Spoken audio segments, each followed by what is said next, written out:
Update. My own friend convinced my husband that I cheated on him. He kicked me out of our house, and now she finally said she lied. Original post. I, 25 female, don't even know where to start because I'm devastated. She, 25 female, and I were best friends for over 10 years before all this happened.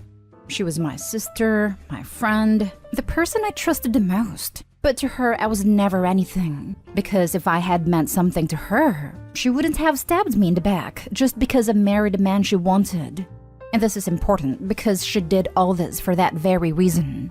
8 years ago, we met my husband, 29 male, at college. We were in our first year, and he was the assistant of one of our professors. The three of us became very good friends until he and I started dating. At that time, she never told me that she had feelings for him, so I never questioned my relationship with him. During all these years, I trusted her with very important things about my husband and myself. The last thing was the most important thing that I ever told her, and that was that I'm pregnant. I even told her before I told my husband, because I took the pregnancy test while I was with her because I trusted her with my whole life. And when the test came back positive, we both cried because it was a planned baby. She seemed so happy that my chest hurts knowing that all of that was fake. 6 months have passed since that day and my husband started acting weird. He was always mad at me for absolutely no reason, until I had enough and confronted him. He told me he's mad at me because he knows the truth. I asked him what he was talking about, and he showed me all the infidelity evidence he has. They were chats from a dating app between a man and me, and I use quotes because I never created that account. Someone else did and used my photos that I never posted and that I only have on my phone. So it is impossible that someone has stolen them from my social media. In those chats, I told this man that I was pregnant and that I didn't know if it was his or my husband's. In those chats, I even talked to that man about recent intimate encounters while I was pregnant, and things like that no husband or wife wants to read about their partner. I told my husband that everything was fake, and that I wanted to know where he got those screenshots. And he told me that they are screenshots of my old phone, a phone that I supposedly used to talk to other men. He told me that my best friend told him everything because she couldn't look him in the eye knowing the truth. Apparently, she knew about my infidelities and told him to look for evidence on my old phone, and he did. And that's why he was acting weird the last few weeks. Of course, I told him that my friend is lying, and that she probably used my phone without me knowing to do that I never created any account, and that I never slept with another man other than him in my whole life. But he didn't believe me. We had a fight, and we called her to confront her, but all she said was that she was sorry, but that she no longer wanted to keep lying to one friend to save the other's butt. We had a horrible fight, but she was calm as a freaking psycho, insisting that I'm a cheater. And I couldn't convince my husband that it's all a lie because the evidence indicates that I'm guilty. So he was furious and told me to pack my stuff and get out, and that he wanted a divorce and a paternity test. I went to my mother's house and we did a paternity test, which obviously indicates that the baby's his. But still, he didn't believe me that I didn't cheat on him. We had a few more fights after we did a paternity test, and I ended up in the hospital because of the stress. And apparently that made my so-called friend see reason, because she told my husband that everything he saw was fake, and that it was she who made both accounts, mine and that of the man I was supposedly cheating on him with. She said that she did it because she was jealous because since I'm pregnant, he doesn't pay attention to her anymore. She is very good friends with both of us since we met him, and that she lost her mind and acted in the worst way possible. She also said that now she's really sorry, that she never thought all this would go this far, and that she thought he'd just get mad for a few days and then forgive me because she knew that he loves me too much to forgive me anything. Since she confessed all that, he apologized in 1,000 ways, and we've talked a lot about what happened. And we have decided to give ourselves the space we need, and we will start going to therapy, but I don't know if that will be enough. Our relationship is at its worst. It's screwed up, and I'm afraid we can't work this out. And how could we? We said and did horrible things. During a fight, he told me to pack my stuff. I refused, and he took me by the arm to do it. And he was hurting me, so I pushed him and he hit a piece of furniture. And that's when he took me by the arms again. But this time he did it to shake me. But he is much stronger than me. Not only am I skinny compared to him, but he is also really tall. And when he did that, he really hurt me. And I don't know if we can be who we were in the past again. In the past, we almost never fought, and if we did, there was never any violence involved. How can we fix this, other than therapy? Now for the top advice. What a freaking psycho! This is a lot. The damage she inflicted over petty jealousy. How do you do something so deplorable to a person, let alone your best friends? People you claim to love, all while putting your friend's health and the health of her unborn child at risk. Just wow. This subthread never really shocks me, but this shocked me to the core. The evidence was so compelling from the husband's perspective, which makes it so sad. OP, if you're reading this, I hope both you and your husband give therapy a real shot. Don't let that witch win by jumping to divorce. It's so sad because it sounds like you had a healthy marriage before. I just hope that this is another hurdle you overcome and one that brings you closer in the end. And what about your husband and the ex-friend? Has he cut her out? And did she attempt anything with him while you were kicked out? Because if he's still talking to her in any capacity, that would be done for me. Yes, he blocked her from everywhere, and as far as I know, she never tried anything with him. Jesus, your friend is a psychopath. She didn't think it would go that far. The truth is, she wasn't ever that good a friend to either of you. Because if she was, she would have accepted that he is with you and moved on. Given the circumstances, I would think therapy is a must. I can't see how else you two would ever come back from this without a neutral party involved. And now for the update. Thank you all for the messages you sent me and the comments you left on my first post. I really appreciated it. Things have gotten a lot better since then. We talked to my now ex-friend, and she admitted to using my old phone to create that fake profile and also to message the other man. And I use quotes because that man never existed. It was her. She used that phone when she came to my house every day since we had a business together. She knew where the phone was, and she also knew that no one ever used it, so she had everything perfectly planned out, which is scary, because she really needs help. I mean, with all this, it is more than clear that she's a psychopath and needs help. She said all the things she did, and she had even told my husband that she drove me to meet that man so many times. And she told him that I made her pay with her card for the hotel where I met that man. And the truth is that I was never in any of those hotels. But all of that was right there. And it looked real, so of course he believed her. She has been my friend for many years, but she has also been friends with him for over 8 years. So we trusted her, and we never thought she would do something like that. And when she started telling me all those lies, it sounded real. In fact, the messages and everything looked very real. And I understand why my husband believed it. And if it had been the other way around, maybe he would have believed it too. On the other hand, my husband and I are still trying to cope with all this. After that violent episode, things got really hard between us. It is not easy to save a marriage once violence is involved, but we're trying. I came back home, and for now things are fine. But sometimes it's really warm here and I wear t-shirts, and he doesn't even want to look at me because I still have the bruises from his hands on my arms. And they don't look too bad now, but they're still there after almost 2 months of that episode. And I'm guessing they'll take a while to go away since I'm a very pale person and my skin is very sensitive. But my arms don't hurt anymore or anything like that, so I don't mind the bruises. He has apologized for what he did, and I forgave him because it was something that affected us both. And I understand that we both got violent and we're both guilty for screwing up our relationship. But like I said, we're still trying to get over it. And I guess it will take a while to get over it. It won't be easy, but we are willing to work hard so that everything will get better by the time our baby arrives in a few weeks. That's why we started individual and couples therapy, so we hope everything gets better. Now we are focused on that.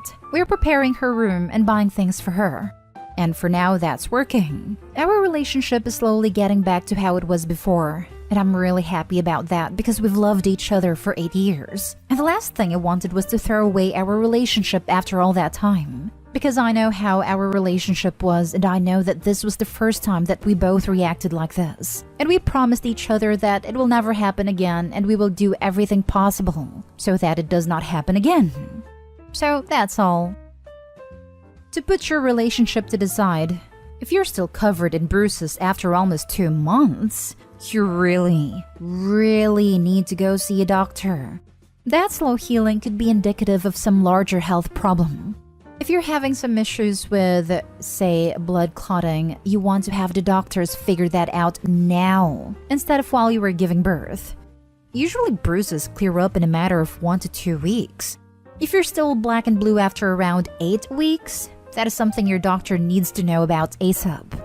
It doesn't really matter that you're pale. It also doesn't matter however embarrassed you might be when the doctors ask you what happened, and you have to confess your husband hurting you. What matters there is your body isn't able to adequately clear the hematoma after an excessive amount of time. That's important medical information right there. Take it to your doctor as soon as you possibly can. Because despite all the miracles of modern medicine, plenty of people still bleed out and die during childbirth. If your body isn't handling bleeding in a normal fashion, including bruises, that is very important for your doctors to be on top of. Talk to a lawyer. She can be held accountable for a lot of that, and you can get a little bit of justice out of it for her screwing your life up. Not sure if this applies where you live, but in many places this is harassment and defamation. I would even wonder about financial damages / effect of the distribution of business assets. Glad you're doing all the therapy. I hope you dissolve the business partnership too. I will. I'm talking to my lawyer about it. Now for the last story. Update.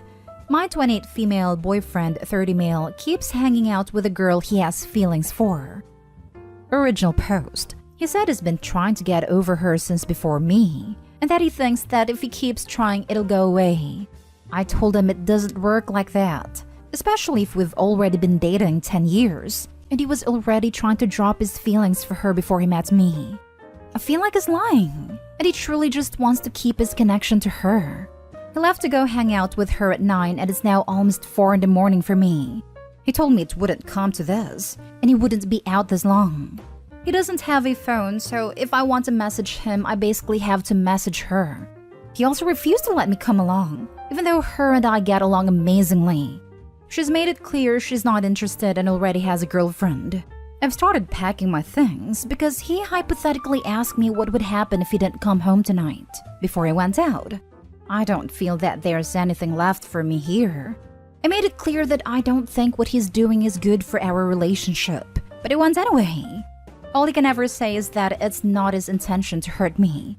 I keep having to remind him that the intent doesn't matter if he knew the outcome would be hurting me.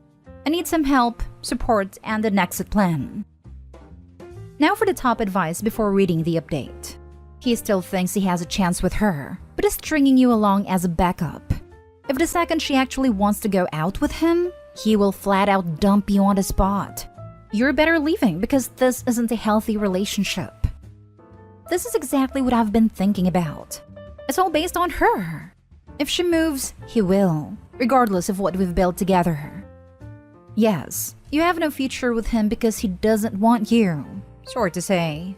Until he can get his head out of his behind and realize she doesn't want him, he can't have healthy relationships. I mentioned that to him as well, that this will continuously be a cycle unless he chooses to break it himself. All he cares about is staying close to her, even if it means they can only be friends.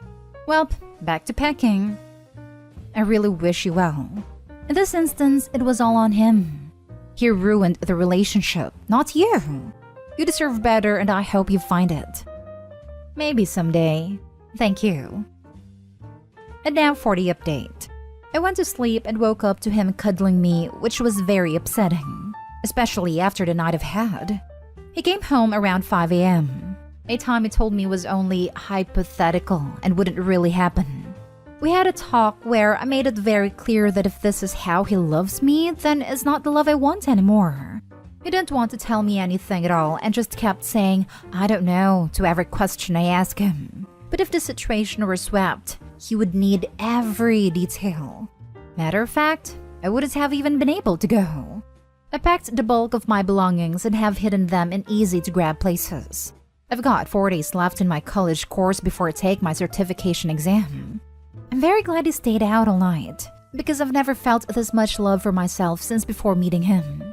He knocked me down so many pegs that I forgot how much I was actually worth. and was willing taking scraps of love.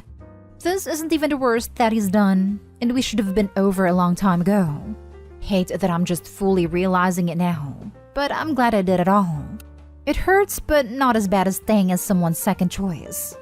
He probably won't even remember the conversation as he never does, but I'm done explaining it over and over again. The plan is to stick it out until the end of the week, take my certification exam, pack up all my stuff, and leave in the middle of the night. My sister lives in another city and already has a place for me to stay. Luckily, my mother is in town as well and plans on staying until I'm ready. I'm letting him keep his gifts, because once I'm gone, he won't have internet until he gets it himself. It's getting turned off and moved to where I'm going. I will also be taking his cell phone off my contract. I really didn't understand how much I paid for his life until I started disconnecting and removing everything a piece at a time. I just did it because I love him and wanted him to be taken care of. The time I spent gone last night was everything I needed to get my life together. He knows the best ways to guilt trip me, especially after going to counseling. I'm not going to keep doing this fight, and I'm the only one actually making progress. I have held him up and backed him up on so many things in life. I never expected to get to this point. Thank you to everyone who helped talk things out with me. I was so distraught that I couldn't even think or move. Definitely made it easier to keep pushing on. Everything is packed but my little library and PC setup. I don't even think he noticed when he came back, but I'm sure he'll be asleep all day, doing a once-over and finishing packing. My mother will be back later to pick up a few things at a time under the premise of just wanting to see her daughter. Mom is with a plan, and I'm loving it. For those of you who believe that we could have worked things out, we could have, but that takes the both of us being willing to do that. Not just me. This isn't even everything, my guys. I know it may feel like an attack on men to you, but if I told you everything, you wouldn't feel that way. Trust me, I want it to work out too. But he has made it very clear that he would drop me if it meant keeping her, even just as a friend. If for any reason she told him they can't be friends because of me, I would be a hot potato, dropped on the floor, guts everywhere. Joke, but you get the picture. I hope everyone has a wonderful day. I feel like I'm finally about to get everything that I've ever wanted and needed, and I hope you do too.